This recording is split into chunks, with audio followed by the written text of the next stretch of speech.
রোহিঙ্গা প্রত্যাবাসন নিয়ে অন্তর্বর্তী সরকার যখন জাতীয় ও আন্তর্জাতিকভাবে আলোচনা চালাচ্ছে, তখনও মিয়ানমার সীমান্ত দিয়ে বন্ধ করা যায়নি অনুপ্রবেশ। প্রতিদিন গড়ে প্রায় ৩০ জন রোহিঙ্গা ঢুকছে বাংলাদেশে।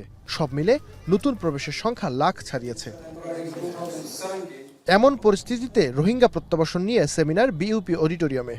মূল প্রবন্ধে আন্তর্জাতিক সম্পর্ক বিশ্লেষক অধ্যাপক শাহাব এনাম খান তুলে ধরেন গত ১৬ বছরে রাখাইনে কিভাবে আরাকান আর্মি প্রভাব বিস্তার করেছে এবং কোন প্রেক্ষিতে রোহিঙ্গাদের বিতাড়িত হতে হয়েছে।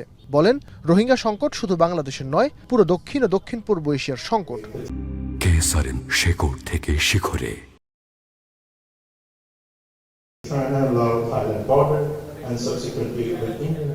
প্রবন্ধে রোহিঙ্গা প্রত্যাবাসনের রোডম্যাপও তুলে ধরেন এই আন্তর্জাতিক সম্পর্ক বিশ্লেষক। বলেন, জাতীয় ও আন্তর্জাতিক সুযোগ কাজে লাগিয়ে আরাকানে স্থিতিশীল পরিবেশ তৈরির চেষ্টা করতে হবে বাংলাদেশকে। জাতীয় নিরাপত্তা পরিষদ ও জাতীয় রোহিঙ্গা প্রত্যাবাসন কমিশনের মধ্যে সমন্বয় প্রতিষ্ঠার পাশাপাশি বহুমাত্রিক কৌশলগত যোগাযোগেরও পরামর্শ তার। And if we look into the roadmap, the first one is, of course, we have to have political consensus in both sides of the border about Rakhine stabilization and repatriation, where international resources, national resources are very important. সেমিনারে পররাষ্ট্র উপদেষ্টা মোহাম্মদ তৌহিদ হোসেন বলেন, মিয়ানমারের অভ্যন্তরীণ যুদ্ধাবস্থা স্বাভাবিক না হলে প্রত্যাবাসনের আশা নেই, যদিও এই সংঘাতকে রোহিঙ্গা প্রত্যাবাসনের সুযোগ মনে করেন তিনি। History says that such a problem has never been resolved peacefully. Such problems have always been resolved through conflict. Look at 71 in Bangladesh. Defeat of the Pakistan army. That's how the issue was resolved. Is this the conflict that is going on in Myanmar? Is this the conflict that is going to give or bring up an opportunity to resolve this issue?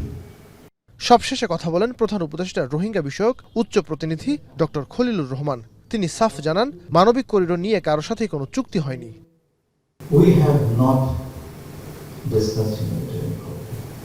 We have no agreement on humanitarian corridor. We have no agreement on anything yet. Bangladesh যখন চীন ও যুক্তরাষ্ট্রের সঙ্গে সম্পর্ক জোরদার করছে, তখনই Bharat propaganda চালাচ্ছে বলেও মন্তব্য করেন তিনি।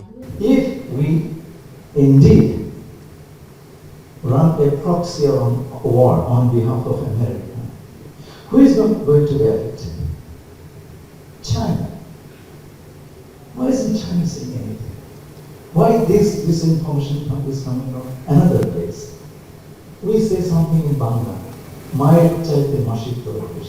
বাংলাদেশ মিয়ানমারের সার্বভৌমত্বকে শ্রদ্ধা করে। দেশটিকে অস্থিতিশীল করবার কোনো ইচ্ছা বাংলাদেশের নেই বলেও জানান ডক্টর খলিল। নাইম আবির, এখন, ঢাকা।